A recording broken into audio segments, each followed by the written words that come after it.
Convoy that launched from Murrieta. The message that we're going to take to other communities is one of the greatest success stories in American history. Do you folks realize what happened in Murrieta on July 1st of this year, just 30 days ago, 1 month ago, right? Do you realize what happened? Stopping, much more than just stopping the buses. Here's the bottom line. We saw the power of those red, white, and blue flags, number one. Okay, we saw that. At the border convoy in we saw the power of our people to peacefully convene. Correct? Yes. We did. We saw, and you know what? Americans are kind of unsure as to whether or not they can actually assemble together and stop buses. I mean, can we do that? Are we going to be arrested? Oh my goodness, is the government going to come and get us? Well, guess what? We have a right to say, you know what, enough is enough. Okay, things are being done wrong. In our community, we're going to stop those buses, and we're going to do so for the benefit of the people that are on those buses, aren't we? Right. So, Murrieta said, you know what, we're having great success here. We've stood our ground. We've got a great relationship with our police department. We've got a great relationship with our border patrol. We've got a great relationship with our local government. And guess what? We were successful in stopping the buses, not once, not twice, not 3 times, not 4 times, but also a set of planes that were delivering immigrants here to this community. Okay? So not only was it effective, but very, very powerful. And you're going to hear from some great speakers here. Okay? So to me, this border convoy represents, I watched on July 4th, was when I watched the citizens here of Murrieta do a fantastic job of holding ground. And I'll tell you, it all began, and I'm going to introduce our first speaker. I called her a hero when she walked up. She really, really is. All the people of Murrieta are truly heroes in my eyes because of what you folks have done here. And you're going to hear a story of an individual that didn't receive a telephone call or anything like that. She was actually cooking breakfast. And she found out from her husband about some buses that were going to be showing up. And she said, Border Patrol facility? I didn't even know we had a Border Patrol facility here in Murrieta. And she showed up of her own free will. And she found that 25 other people were just as incensed. Her name is Lynn Sparacino. She's going to tell her story for you folks. Lynn, come on up to the microphone. Tell your story. Let's give her a big round of applause.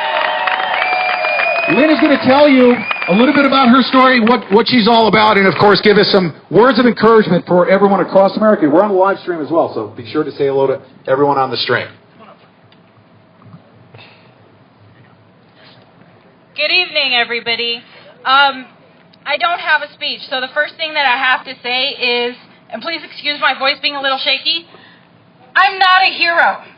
I'm an American. That is why we went out there on that first Sunday, June 29th, when my husband told me as I was cooking breakfast, this is what's happening in our town. What we've been seeing happening in Texas, what we've seen happen in Arizona, this is going to come here. First thing I said was, why? Here? Exactly like Pete said, we have a Border Patrol facility? I didn't know that. This isn't a big enough town, but okay. My husband went to work, and I'm watching my children play, and I'm getting angry, and I'm thinking, no, thank you. No, thank you, federal government. I don't want that here, and I don't want that for my children. My husband came home. He asked, what are we going to do about this? And I said, I don't know. He said, well, I think some people are rallying in front of the BP station. Let's go out. So we made 2 signs, and we went out. We didn't know we'd see anybody else there. We came across 25 other Murrieta residents. And I loved meeting those people. Some of them that I can now call friends. They were unknown neighbors, but they are now our friends. And we were out there. We didn't know what to expect or what was going to happen. But we knew that as Americans, we had the right to say no thank you. We had the right to get together and let our voices, though they may have been small that first day, let them be heard. Monday that followed, June 30th, my husband went out there all by himself, came home looking like a lobster. But he was out there with his sign, just keeping a presence, letting the BP facility and the agents know that we supported them. We support what they are doing. We feel like their hands were tied. July 1st, the day that this little town stood up like giants and roared like lions, we were out there with our signs, with those flags, the red, the white, the blue, and everything that it stood for. The 7 seconds that the world saw on television, that does not define my neighbors and my friends. That is not who we are. The opposition wants to say that we're racist. I do not have the capacity to be racist. I'm Central American born. I had no choice.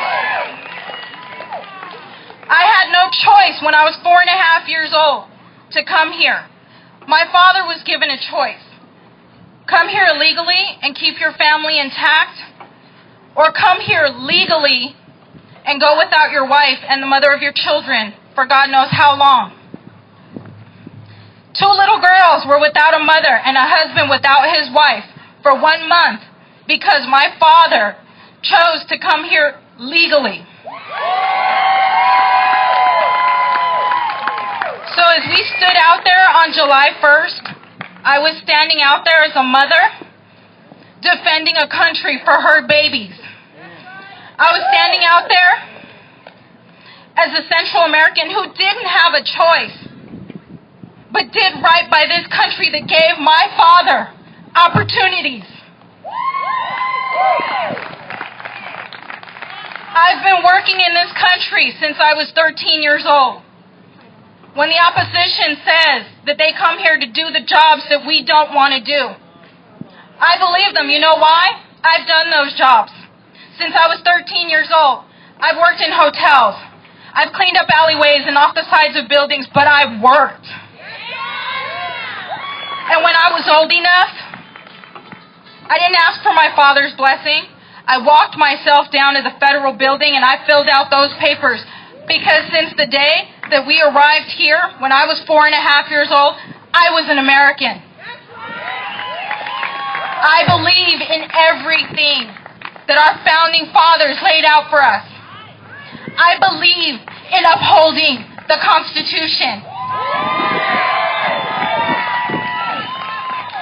There are many times that I do not feel that I bleed red. I bleed red, white, and blue. So when you want to say that we're angry to the opposers, yes, we are. Yes, I am. If I can do it, if my family can do it the right way, why can't you?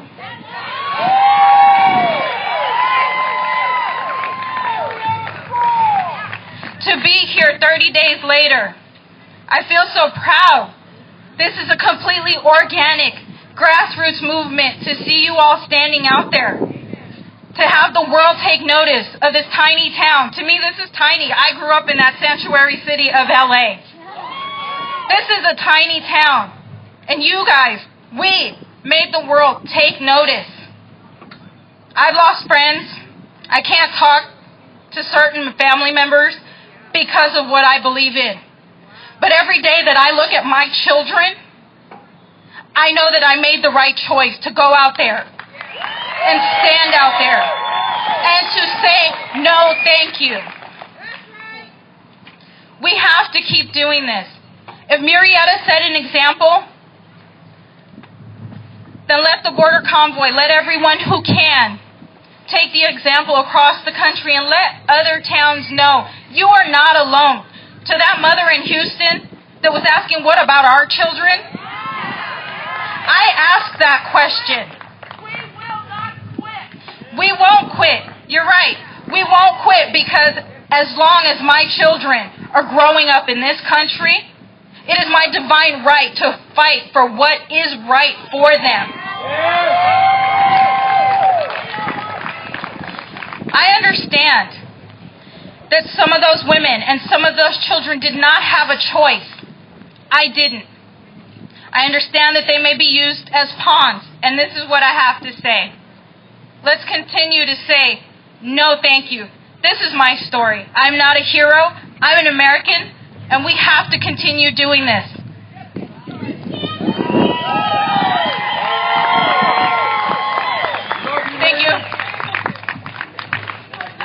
say, that sometimes that word hero is overused sometimes. I mean, not everybody is a hero. But, when I said hero and I said, you're my hero, I mean, seriously, I was very motivated and driven when I saw pictures of men and women standing out in front of those buses with American flags. And also standing among Murrieta Police Department, who I've now discovered to be some of America's finest law enforcement officials. I've learned that myself, okay? It's those peace officers that protected those peaceful protesters. And what a hero is to me is what Murrieta residents did on that day on July 1st, and standing up and saying enough is enough, not in my community, and doing so not just for themselves and their families, but on behalf of all Americans. That requires a lot of courage. There was a lot of uncertainty. Okay? Another person who I have gotten to know, and I'm just going to give a very brief introduction, because when I mention his name, you're going to know who he is. And I know that he's become a hero to each and every one of us that have heard this name that I'm about to say. Okay? It's a man who's very courageous, a man who is serving our nation in a way that we won't fully realize for even years to come. And ladies and gentlemen, without further ado, I want to introduce a gentleman named Ron Zermino.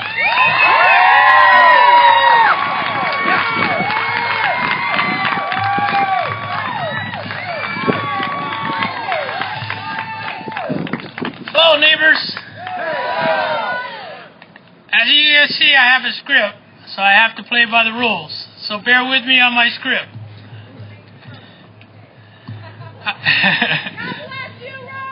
Thank you. My name is Ron Zermino. Most of you know me and my family. I gave an oath to protect this country back in 1978 when I enlisted in the Air Force. In 1995, when I retired from the Air Force and took another oath, enlisted in the U.S. Border Patrol. On July 1st, I was again upholding my oath. Some have criticized my actions on that day, and I've even been disciplined for it. But I still hold strong that I was upholding my oath to this country.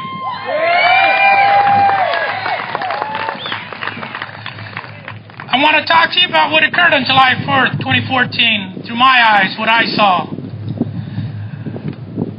How I feel it's going to be part of the American history, because time will tell, Murrieta is on the books. I saw women and children, young and old, grandmothers, grandfathers, soccer moms, dads, of all ethnic backgrounds, come together to protect their community from harm and protect those who are not being treated humanely. I saw these patriots do this in a peaceful and lawful manner. I witnessed those critics attempt to incite the peaceful patriots. I witnessed the shameful actions and comments of these critics to family members of Jamil Shaw.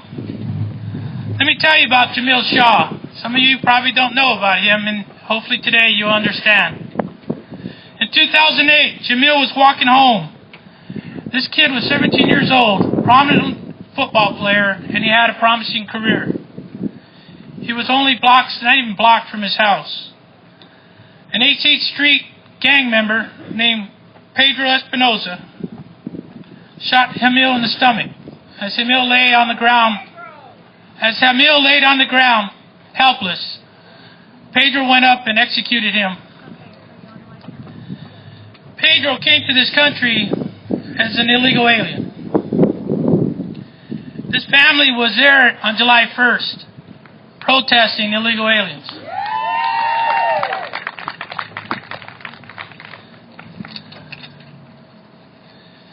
As Jamil's family was responding to the battering from these critics, I watched the woman collapse in front of them, and they didn't give aid. They stood there, and I swear it looked like they laughed. Myself and another agent that works with me, we picked her up and we walked her over to you guys. We put her in the shade, and you guys gave her water, and you gave her aid, and you gave her comfort, because you realized she was a patriot as well. I want to address those critics that don't know the truth and have rushed to judge you, specifically the citizens of Murrieta. How they are quick to call all those that oppose their views racist. I disagree with these critics. I call all of you compassionate patriots. These critics don't know why you gathered on July 1st. I do. You gathered to express your constitutional rights. You're opposing the use of facility on two issues. The first was a compassionate one. You knew the facility in Murrieta was not adequate to provide safe and sanitary accommodations for women and children. Your own elected officials told you that. Not me. They did, right? In addition, it was stated by the media prior to July 1st that these people that were coming across illegally from Central America were in dire need of medical aid, screening, care, treatment for infectious diseases, infectious pests, infestations such as lice and scabies. We were seeing for the first time in this country bird flu, swine flu, chickenpox, TB. These critics don't know why. You gotta forgive me. This is pretty emotional for me.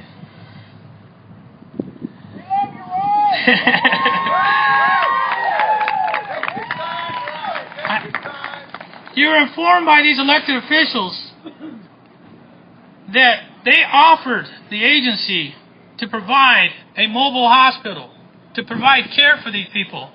And this mobile hospital is going to be manned by doctors and nurses. They were going to be able to screen them, treat them, and provide inoculations. And guess what? At no cost to the federal government. Riverside County was going to assume the cost of this to provide assistance, to make sure to protect their citizens as well as these people that were coming here. Guess what the agency said? Exactly. They said no. You tell me if that's humane treatment. So you as citizens rose up. You fear for your health and the safety after being told that they would be released into your communities without adequate medical screening and care. Later, your fears were confirmed at a town hall meeting when you were told by the agency that there were sick children on those buses and that these are the buses you were able to stop.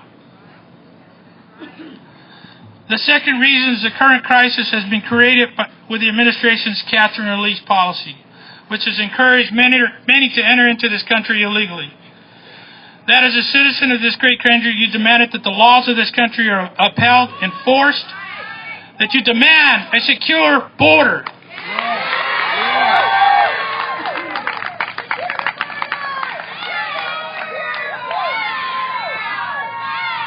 I stood there that afternoon and I watched all of you holding our country's flags, and you stood there peacefully, unwavering in front of the buses. As a veteran, I was proud to watch the peaceful citizens exercising their constitutional rights that I know some of my friends gave their life for. That day, July 1st, I watched Middle America awake and say no. That you have stood by long enough and you're demanding to be heard across this great country. Since July 1st, I've seen Middle America continue to be awakened across this country, from Hawaii to Boston. I understand there was almost 10,000 strong that protested in Boston.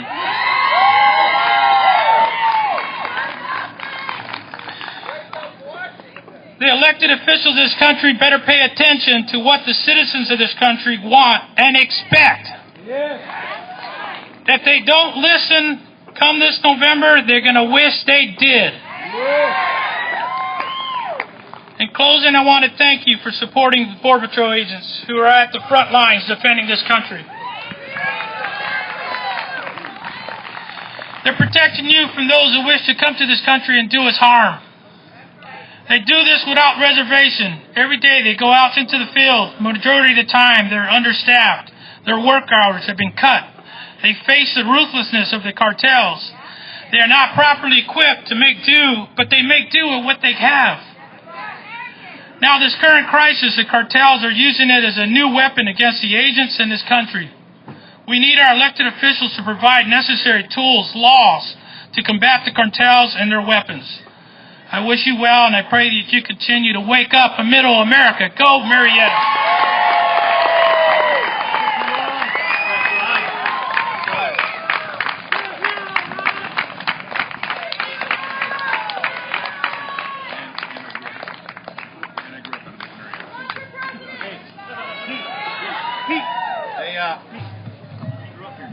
That's okay. That's fantastic. You know what they say? Actually, some of my team members say that I have shiny ADD, and I saw something shiny in the corner over there. So thank you very much, Ron Zermino.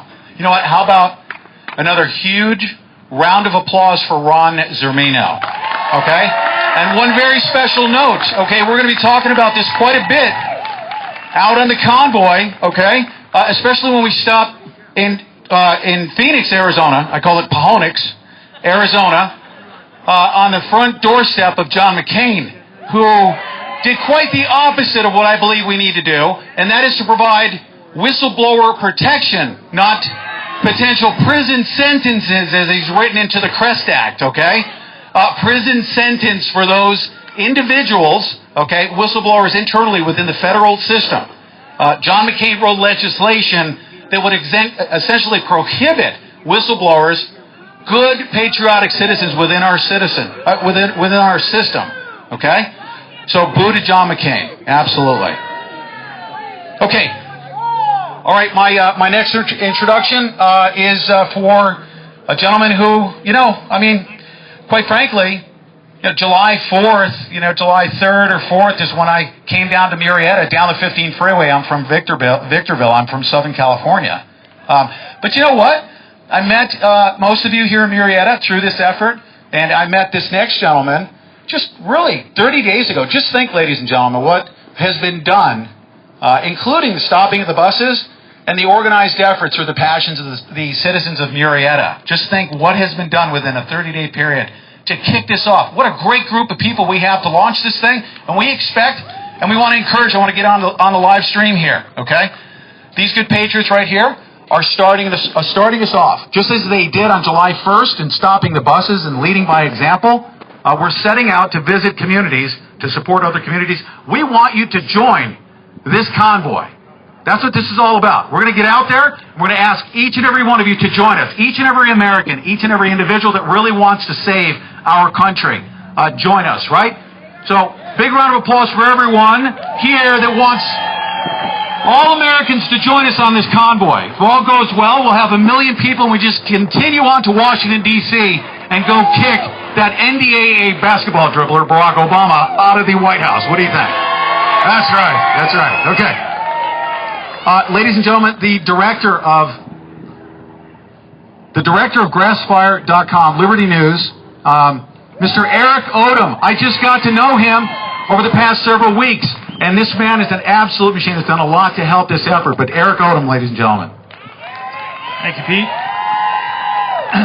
So, you think you have quite a fight here in Murrieta? I'm from Chicago, Illinois. And I tell you, this last 4 weeks has been incredibly inspiring for me. It was a few days, I don't remember the exact date, but a few days after you all stopped the first bus, I decided to come down from Chicago as a journalist for LibertyNews.com and get into this and start writing some stories and covering what's happening. And found myself sitting up there on the Hill until 3 a.m. for 8 days straight, and a part of the action and taking part in it. Which I'm an activist anyway. I hoisted my first stop illegal immigration sign in 2006. But the people that I hung out with there until 3 a.m. every night are some of the best people I've ever met in my life, by far, and the most dedicated. Just watching the way this community worked together, people dropping off food late at night, making sure there was water there, chairs there, it was truly incredible. And when about halfway through that week, the company that I work for, I'm actually the director of interactive media for GrassFire.com, decided to launch a petition standing with Murrieta as well as America in the fight against this invasion coming across our borders. And I know that some of the opposition on their Facebook pages and some of the little websites that they constantly go around and hassle you with get some small petitions. They've got a few hundred people that they're able to get to sign some things. But I'm here. I've got these stacks of paper here. This is 45,000 people that signed a GrassFire.com petition to stand for Murrieta and to stand for America. So, Patrice, if you come out here, please. Patrice is going to take these petitions and deliver them to Mayor Long. They're from all 50 states. They have the state, the name, and the city. And 45,000 people are standing with you, Murrieta. And we thank you for inspiring us. And we thank you for giving us reason to go and fight. So thank you very much. Thank you, Murrieta. Wow.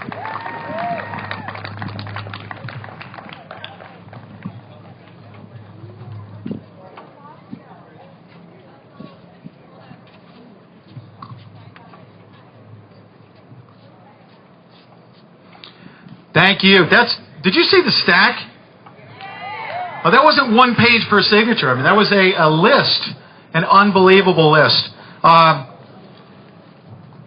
Here's another thing I want to encourage, okay, because we're learning through this. Even I've learned a lot about what constitutional authority law enforcement has, what jurisdiction they have. I don't know if you've ever heard that term.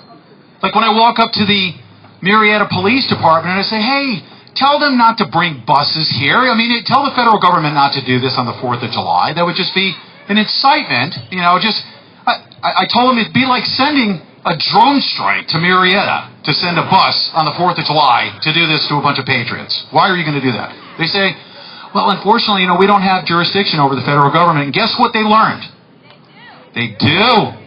And we're all learning this, really. I mean, even our law enforcement, believe it or not, through their training, they're not told what true power they have on behalf of the American people. They don't want that. They want to be trained. They want their staff, their law enforcement, their peace officers to be trained to protect the police state and the corporation. I mean, it sounds kind of awkward, but that's exactly what they're training them to do. And do so dutifully. And they also tell their peace officers that you're doing so constitutionally. So there's some gray area there that we actually learned a lot about. Okay? So I want to mention to you here before we go to our next guest is I would like to encourage and I want to become just as actively involved even after the convoy because people are interested. Let me ask you, just a show of hands and a round of applause so our listening audience can hear this. How many of you would like to go down, just as you did, to stop these buses down to the city council? How many of you would like to sign a petition to go to the city council and say, you know what, could you pass legislation that nullifies anything unconstitutional that comes to our city? Anything that's unconstitutional, like they can't come get the federal government, okay, should not be coming here to get our guns or to encroach upon, because Murrieta can take care of itself, can it? Okay? So the National Defense Authorization Act, big round of applause if you would like to nullify the National Defense Authorization Act, which essentially, you know what? Let me tell you what, and this is how we learned this, is that all protesters with American flags that stood out in front of the buses in defiance of a tyrannical government that's doing human trafficking are now hereby declared domestic terrorists. You can all be rounded up and detained indefinitely without due process, and that's the God's honest truth. That's what the NDAA allows, that all the people that stop those buses could be rounded up and detained indefinitely. How many of you would like to nullify that here in Murrieta? Okay, so that's, if you can stop buses and you can come together as a group to do everything you've done in the past 30 days, nullifying the NDAA is something I want to encourage you to do. Okay. Ladies and gentlemen, our next speaker is he's a director. How many of you saw the movie 2016? In America. The director of America, Mr. John Sullivan. Big round of applause, ladies and gentlemen. Well, thank you. I come out here today because I grew up in Murrieta. And to me, I graduated from Murrieta Elementary School right across the street here. My dad was active on the school board here. I grew up with Alan Long just down the street. And when I saw what was going on in the news, I knew something about Murrieta because I'd been here. When I grew up here, we didn't have much. We didn't have a movie theater when we first moved here. We didn't have anything. But what I did find out about the people of Murrieta is that they had character, heart, and soul. Absolutely. And even though this town has grown, the only thing there is that character, heart, and soul has grown too with that. Lots of love. And in that, what I saw in Murrieta was the fact that this town stood up and showed the whole country what it could do and how it could push back against Barack Obama and what he's doing.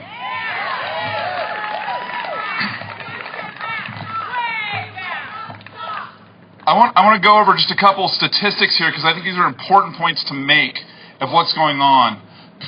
Pew Research, which has been researching this issue on illegal immigration from Mexico as long as one of the larger groups, has noted that actually illegal immigration from Mexico has gone down up to 2012. Now think about that for a moment. Illegal immigration from Mexico has actually gone down up to 2012. In June of 2012, President Obama declared DACA, which was the, I'm totally blanking on that, I'm sorry about that, allowing young children to come into this country illegally and to stay at this point in time. This is what has created this border crisis, nothing else. It has been President Obama and his actions. We need to push back, and you guys did that on July 1st. And I can tell you, this country stands with you, not against you, on all of that.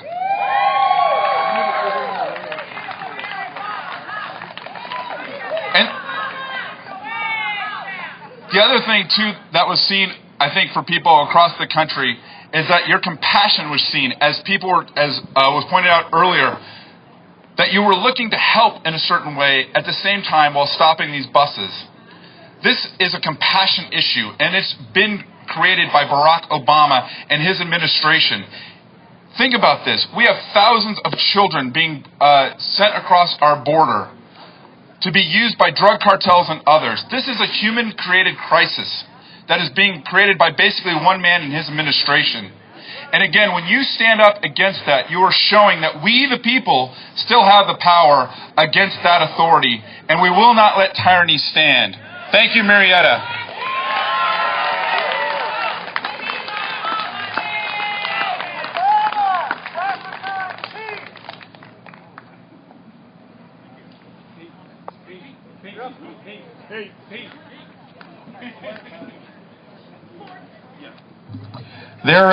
There was something shiny back there, and they say I have shiny ADD, so I lost my focus. No, actually, we're going to have another very exciting guest who just so happens to be slightly delayed, but that gives me the opportunity to do a regular 3-hour show. We're going to do that right now. How about a big round of applause for a 3-hour show? How many of you have heard of the Pete Santilli Show? Okay, good deal. All right, good. I hope you tune in. I hope you thank you very much. I appreciate it. That is, I'm certainly not worthy of that, but I try to do my best because you know what? I'm just a regular American, a former United States Marine. Hoorah, right? How many veterans do we have out there? Okay. All right.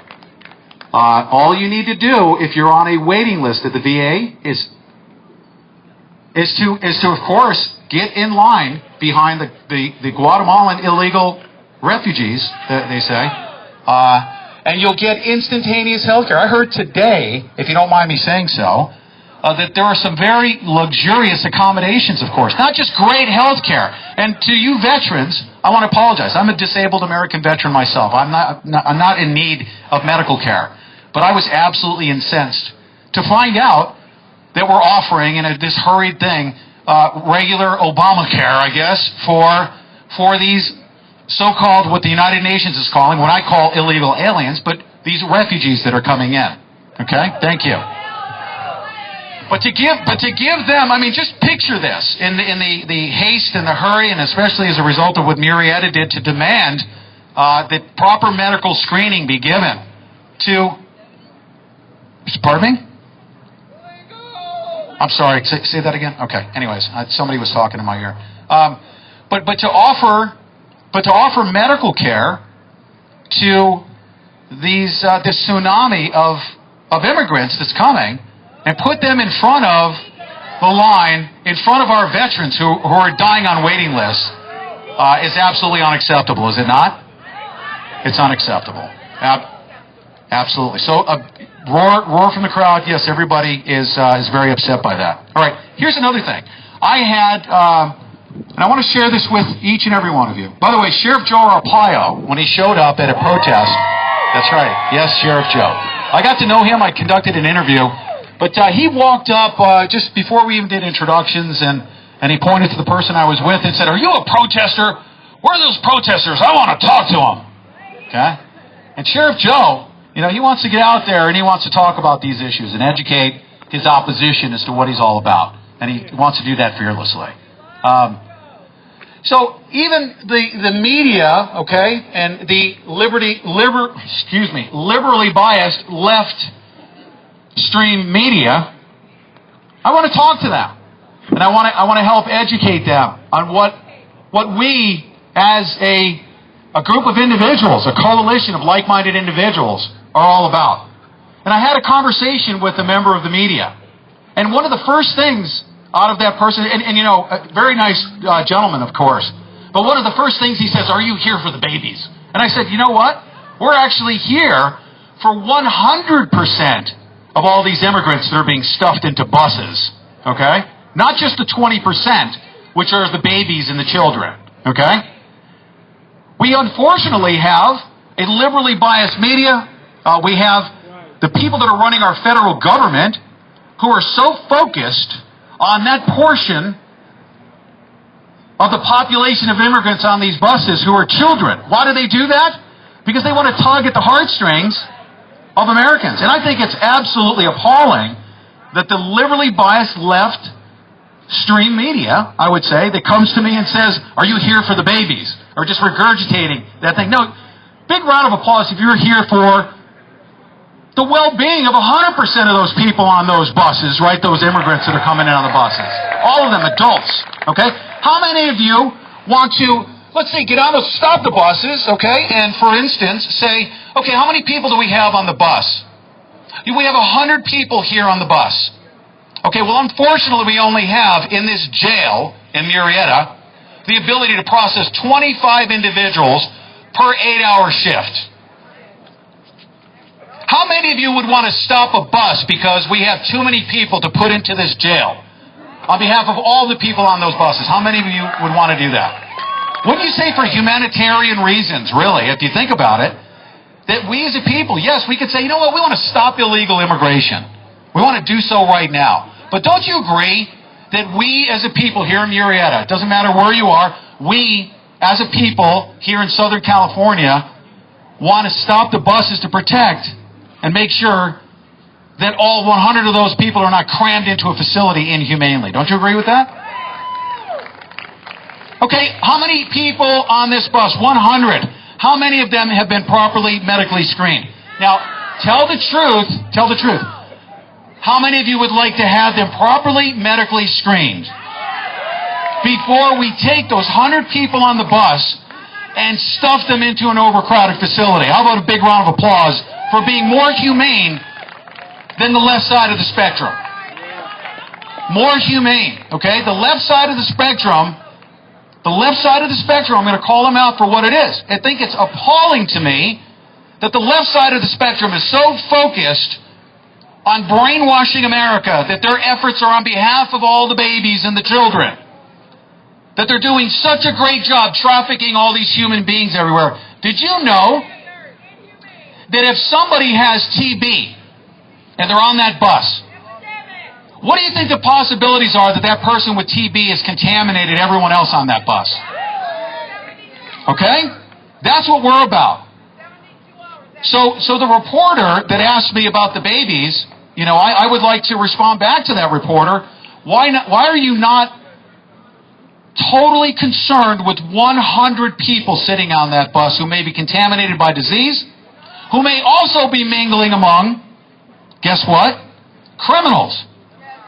Of the 100 people on that bus, how many of them do you think have been properly vetted? Those undocumented immigrants, illegally coming across our borders, how many of them do you think have been checked, their background checked? How many? None. So, ladies and gentlemen, guess what? We are, and I'll tell you what, that's a pretty solid message, isn't it? That the residents of the city of Murrieta have come together on. That three things, and we'd like to invite the media to share with the people on the left side of their spectrum, okay, their viewing audience, that we're probably doing a much better job for all of those 100 people on the buses than they are, aren't we? Are we doing a much better job protecting those people? Much more humanitarian. We're concerned more about their medical well-being, and we're also concerned about making sure that we don't have MS-13 gang members with a baby in their arm coming into the United States of America, right? Yeah, so I want to invite the media to investigate whether or not babies and children are being weaponized.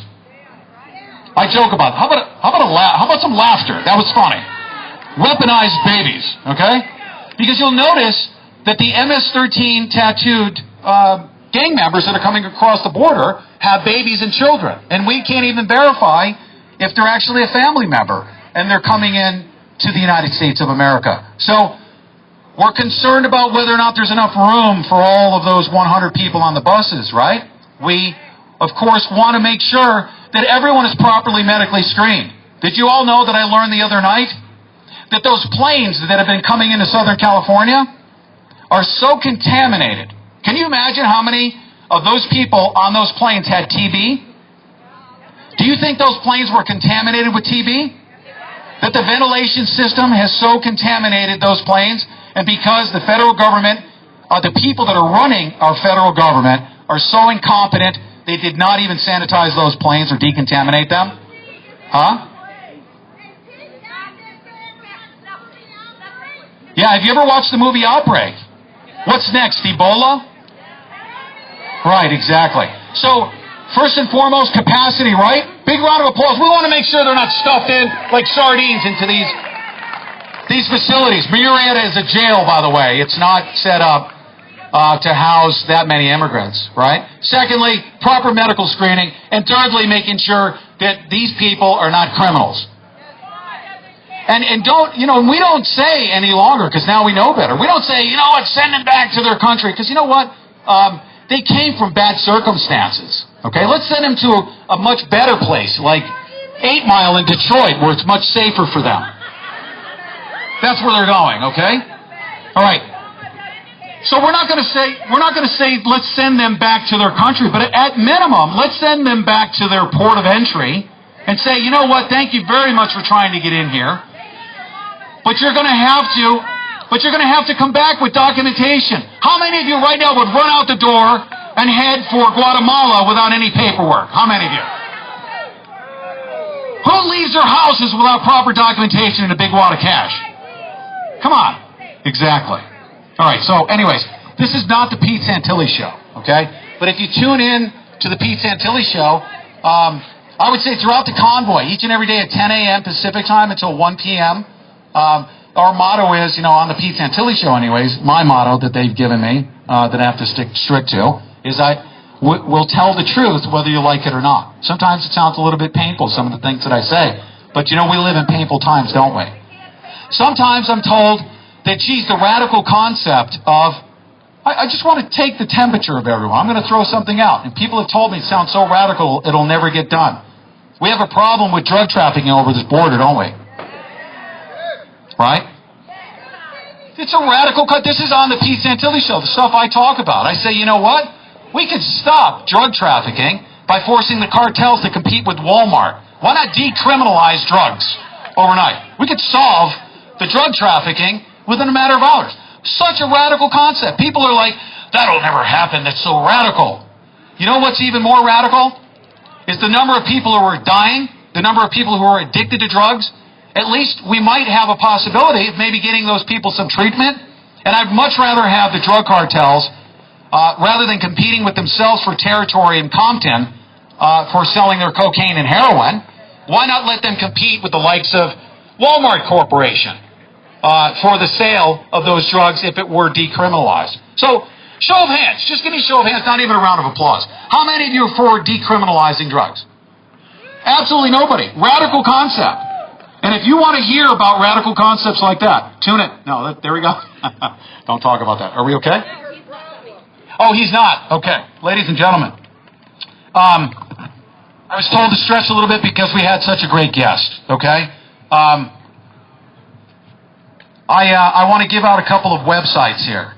By the way, that was just a sample of what you might hear on the Pete Santilli Show. As far as the overall content of the Border Convoy programming outside of my show, they kind of let me loose. It's like letting a gorilla out of the cage and saying, go get some bananas. On my show, I can do that. But guess what? We're going to have content as often as possible. Live streaming on Ustream. If you go to borderconvoy.com, this setup right here, as we go out and about, you'll be able to see the live streams as we approach each city in this convoy. So you'll be able to see throughout the country, throughout the entire world for that matter. They'll be able to watch our efforts in each and every city. Okay? Go to borderconvoy.com, click on the live stream. Twitter, you can go to Border Convoy on Twitter if you want to see updates there. Okay? All right.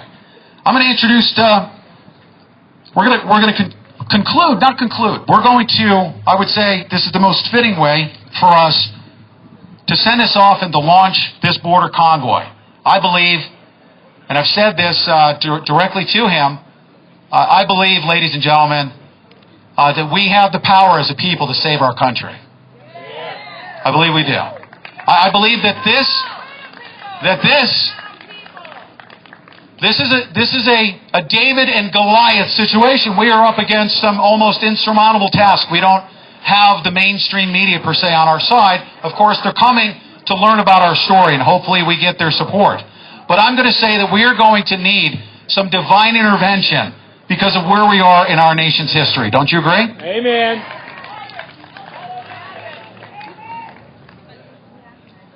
I'd like to introduce Pastor Larry Brooks for our closing prayer as we set off on this border convoy.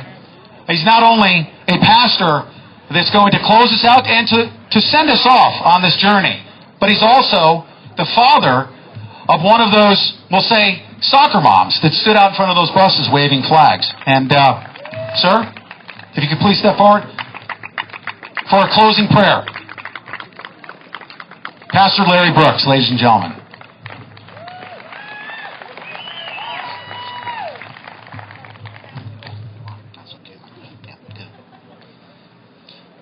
Would you join me as we end this session tonight in a word of prayer, please?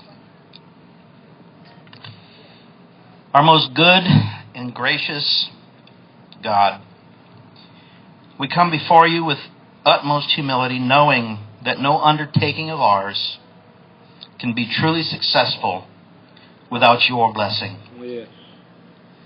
We therefore ask and seek your wisdom, your guidance, and your blessing in the days ahead as we embark on this convoy mission across this great land of ours.